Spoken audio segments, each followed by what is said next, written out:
remarqué mon magnifique chapeau qui est un chapeau steampunk. Et bonjour, il y a au moins quelqu'un qui m'écoutera. Bonjour Perle. Et Passion Libre et moi. Bonjour à vous deux. J'espère que vous allez bien. Donc bon, alors en attendant qu'il y ait peut-être un peu plus de monde, j'avais décidé en interlude de vous présenter les petits livres que j'avais lus aujourd'hui. Donc comme vous le savez certainement pas, en fait, j'allais dire comme vous le savez, mais en fait, très certainement pas. Je suis en grosse fan de lecture pour les romans. Du coup, en ce moment, je lis que des bandes dessinées, des albums jeunesse. Du coup, c'est bien parce que ça me permet de lire beaucoup de livres en quantité. Mais après, c'est pas des romans. Ça me manque un peu, j'avoue, mais j'y arrive pas. Donc, je vais vous présenter mes livres qui sont juste à côté de moi. Donc, déjà, je vais vous présenter le petit album Pollution, pas de problème, de David Morichon. Qui est un livre tout simplement sur l'écologie, sur le fait que c'est pas bien de polluer, attention. Et en fait, c'est l'histoire d'une petite souris qui, au fur et à mesure, ne veut pas. Dit ouais, ça va pas polluer, finalement elle va déposer ses déchets nucléaires sur la Lune, et finalement, spoiler alert, c'est pas une bonne idée de déposer ses déchets nucléaires sur la Lune. Je sais pas, après vous faites ce que vous voulez, hein, mais voilà. Et donc je vais vous présenter un deuxième livre, en attendant s'il y a d'autres gens qui arrivent, et sinon, attends. Je vois qu'il n'y a plus qu'une personne qui m'écoute, merci à la personne qui m'écoute, je ne sais pas qui c'est, mais merci. Donc ce livre s'appelle Ce que lisent les animaux. Et j'adore parce qu'en fait c'est rempli de jeux de mots par rapport, donc on prend un animal, on prend ce qu'elle est censée lire, donc par exemple la taupe qui ne lit plus depuis qu'elle a perdu ses lunettes, les chauves-souris qui lisent des histoires de vampires, et forcément c'est Père qui reste. Du coup tu t'en as sûrement rien à péter de ce que je raconte, parce que du coup tu n'aimes pas les livres, enfin je sais pas si t'aimes pas trop les livres, t'es pas fan, mais je te remercie. Après on va parler d'amour et de romance. Du coup je vais commencer. Donc je vous présente mon magnifique petit chapeau qui est là. Donc voilà, je suis un magicien, il n'y a pas de trucage dans ce chapeau, en même temps je veux pas l'entrer dans mes trains.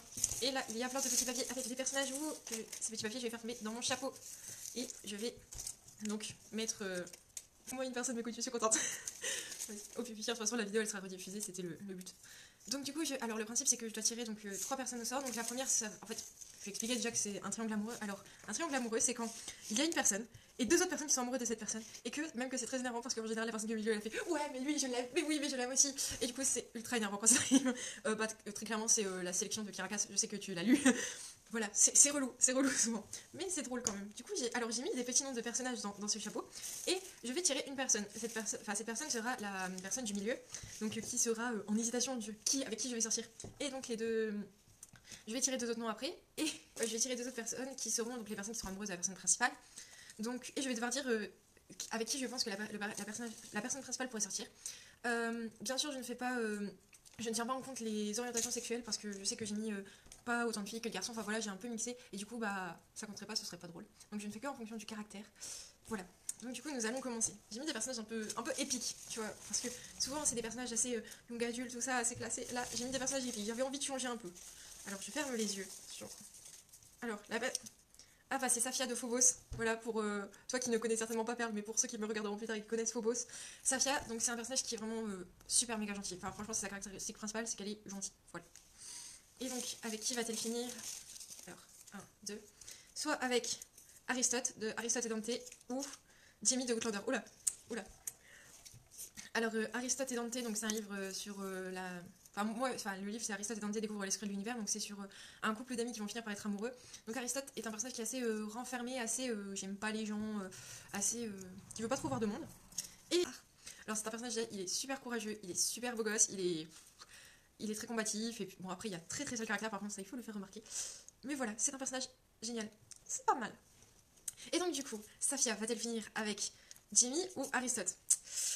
Avec Jimmy quand même, parce que Aristote c'est un personnage trop triste pour moi. Tandis que Jimmy c'est un personnage plus... Certes il a ça le caractère, certes il est pas toujours gentil, mais c'est quand même un personnage qui a beaucoup de cœur, et ça c'est pour ça que je pense qu'il pourrait finir avec Safia. En tout cas mieux qu'avec Aristote, ça c'est sûr. Ensuite, deuxième tirage. Ouh, j'ai l'impression que c'est mystique. Alors, Élise, dans la saga elle est intrigante. Alors comment résumer Élise? Elle veut coucher avec tout le monde, elle a ça le caractère, elle est une grosse michto. Voilà. Est-ce qu'elle a des points positifs? Non. Elle n'a pas de points positifs dans son caractère. Et du coup, avec qui va-t-elle finir? Soit Claire de Outlander. Décidément, Outlander. Ou Peer Gynt, voilà. Encore, en fait, ça fait du mal, ce genre de petit quiz, ça fait du mal. Parce que du coup, tu retournes ton cerveau dans tous les sens pour savoir. Alors Claire est un personnage qui a très seul caractère, mais qui est gentil, et qui a de l'humour, et qui est très intelligente. Et Peer Gynt est un enfoiré. Voilà, j'ai pas d'autres mots, c'est un enfoiré. Donc du coup, Peer Gynt, qu'est-ce que je peux faire d'autre? Est-ce que je peux dire d'autre sur Peer Gynt? Il veut pécho toutes les meufs. Il veut devenir roi du monde. En fait, en gros, Elise et Peer Gynt, c'est les mêmes. Du coup, je pense qu'ils pourraient tellement finir ensemble parce que Elise, c'est une grosse michto qui veut juste coucher avec des gens et avoir de l'argent. Et lui, c'est un mec qui veut devenir roi du monde en voulant séduire toutes les filles. Du coup, voilà, ils finissent ensemble. Pour moi, c'est parfait. Voilà. Bonjour à Alice in Bookland qui nous rejoint. Donc, et sur l'étagère, je suis très contente qu'elle soit là. Si je parle français, c'est encore mieux. Étant donné que c'est complètement de sa vidéo que je me suis inspirée, du coup, voilà, je suis contente que tu sois là. Je ne connais pas ton prénom, mais voilà, je suis contente que tu sois là. Donc, du coup, pour des noms dans ce petit chapeau qui sera totalement. Enfin, qui, donc, je vais tirer un prénom, ça ira plus vite. Samantha, pardon. Oui, ferme, ce sera notre secret à nous. Alors. En réalité, je n'assume pas beaucoup plus celui que j'ai mis là. Donc, alors, au centre du triangle amoureux, j'ai mis Willy Wonka de Charlie et la chocolaterie. Est-ce que j'assume d'avoir mis ce personnage? Moyen quand même. C'est pas tout à fait le genre de personnage qu'on s'attend à trouver dans un triangle amoureux, mais ça pourrait être intéressant. Et du coup, les deux personnes qui vont être avec, ce sera soit donc Kayla de Effacé ou Alycic. De pire en pire. Ça va d'abord Perlin, voilà, hein, ça va. Laisse-moi avec mes personnages nuls, ok. Donc du coup, reprenons. Bon, Willy Wonka, je pense que tout le monde connaît à peu près, donc c'est un personnage qui est assez mystérieux, assez toc toc dans sa tête. Kayla, donc c'est un personnage qui n'a aucun souvenir, parce qu'elle est une effacée. Alors Kayla, elle n'a aucun souvenir parce qu'elle est une effacée, sauf qu'en fait elle a des souvenirs. En fait elle n'est pas censée avoir des souvenirs, mais elle en a. Et du coup elle est très très intelligente, elle est très très avancée intellectuellement par rapport à ce qu'elle est censée être. Voilà à peu près ses caractéristiques principales.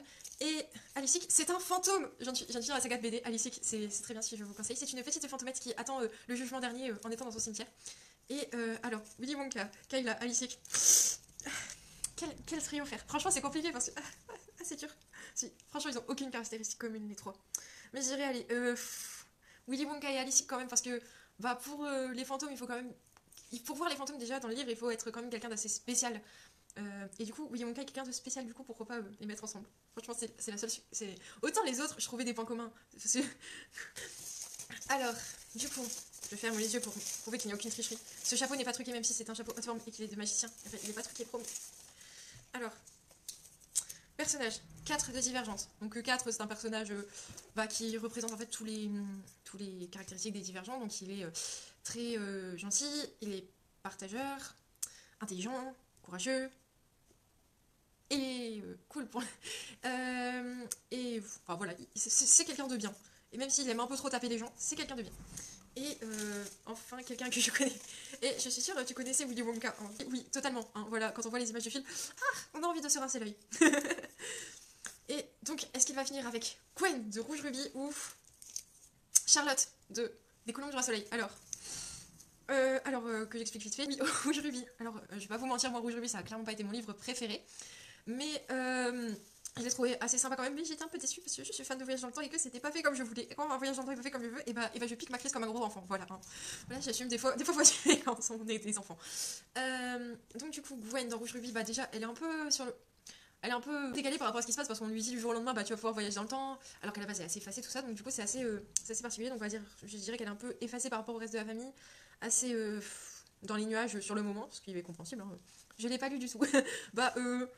C'est pas la plus grande perte du siècle, voilà. Il est bien, mais c'est pas la plus grande perte du siècle. Et Charlotte. Alors déjà, les Colombes du Roi Soleil, si vous avez pas lu, bah c'est pas bien parce que c'est ma série de livres préférée et que c'est trop bien. C'est avec ça que j'ai commencé la lecture, que j'ai comme ça aimé la lecture. Et donc Charlotte, donc son tome c'est Charlotte la rebelle, et donc du coup elle est gentille mais elle se bat beaucoup pour les causes qu'elle veut défendre, et du coup c'est intéressant, et du coup c'est pour ça que je mettrais bien 4 avec donc Charlotte, parce que justement en fait tous les deux quand ils ont une cause à défendre, et ben, ils hésitent pas à se battre et à défendre leur cause de tout leur âme, et du coup ça c'est bien, c'est une sacrée caractéristique qui je pense pourrait bien les mettre ensemble. Alors, prochain tirage. J'ai l'impression d'être la mise du loto là. Alors, personnage, Aspen dans la sélection. Voilà, on parlait tout à l'heure de sélection avec Perle. Aspen de la sélection. Alors, Aspen. Alors, il est très indécis. Il est très... il est gentil, mais c'est pas le haut du panier, quoi, niveau intellectuel, je dirais. Alors, on vous fait remarquer tout de suite que c'est un personnage que je n'aime pas, Aspen. Du coup, je ne veux pas... voilà.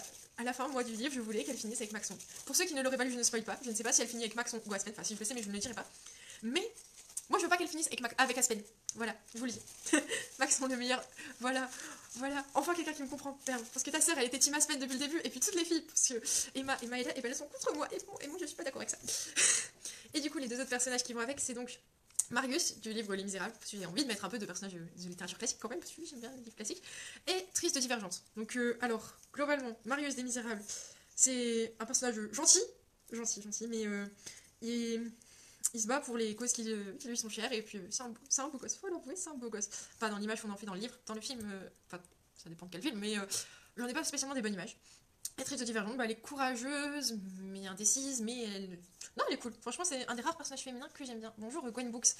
Donc, du coup... Et là, ils ont pas de qualité commune, c'est dur aussi, hein. Voilà. Triste... Allez, je dirais quand même Aspen et Triste, parce que... Parce que... Parce que le Mexique, voilà. Pour ceux qui ne savent pas, le Mexique, c'est la réponse que je donne quand je sais absolument pas quoi répondre. Je réponds le Mexique, ça passe. Bah, moi, je vais te laisser, je suis dingue. Et sinon, oui, donc du coup, le Mexique, voilà. Voilà pourquoi Triss et Aspen doivent finir ensemble. Le Mexique, voilà. J'ai pas d'autres arguments. Et ça commence à diminuer, disons. Regardez mon magnifique chapeau steampunk. À la base, je l'ai mis sur ma tête. Il est trop beau. Vas-y, je suis contente de mon chapeau. Alors, personnage suivant.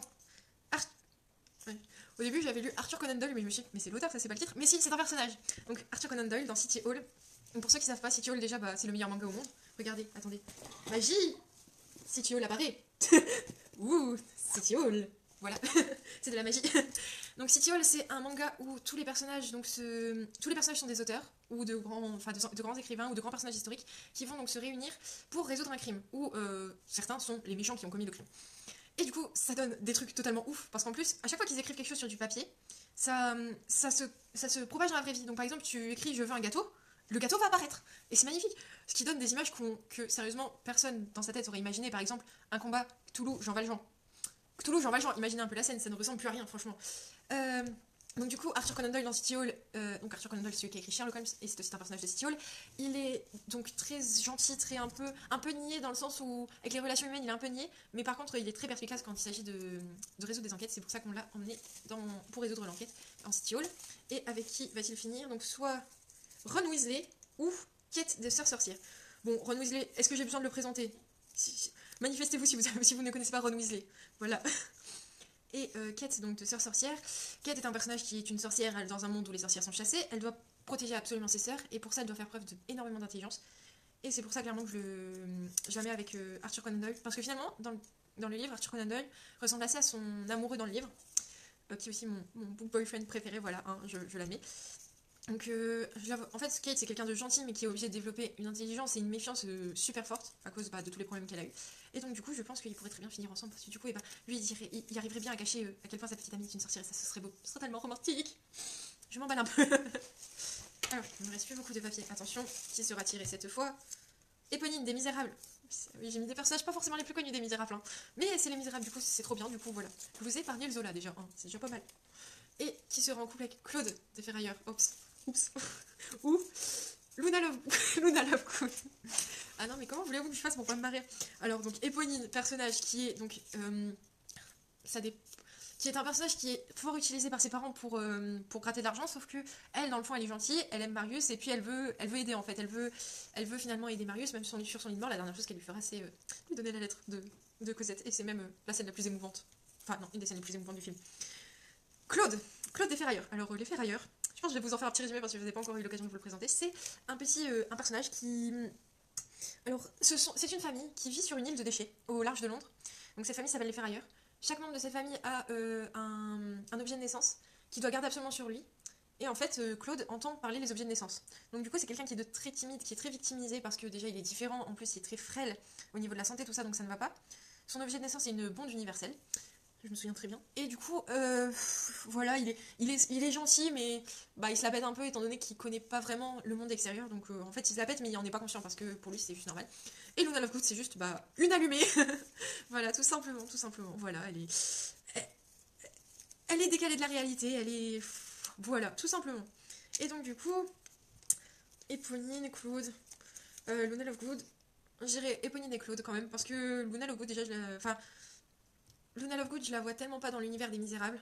Elle survivrait pas 2 minutes. Du coup, je trouve qu'ils ont des univers trop décalés. Tandis que les Ferrailleurs, ça peut encore passer. Et pour cette similarité d'univers qui serait pas gênant. Et donc, du coup, il me reste 6 petits papiers à tirer. Là, je me dis, je me souviens plus ce que j'ai mis. Alors, déjà, le personnage au centre du triangle amoureux serait Ophélie de la vase miroir. Vase miroir. Alors, Ophélie est un personnage qui est très intelligent, calme, discret. Ophélie est un personnage très calme, très discret, qui ne se rebelle pas, qui est là, telle une plante verte souvent.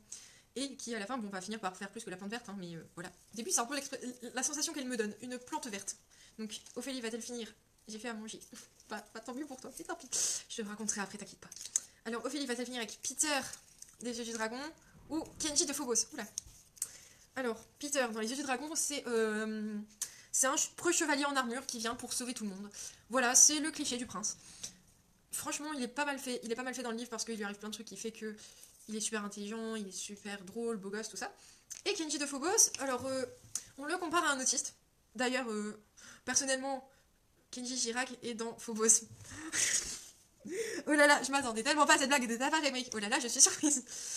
Alors, alors non, Kenji n'est pas Kenji Girac, c'est un personnage de Phobos.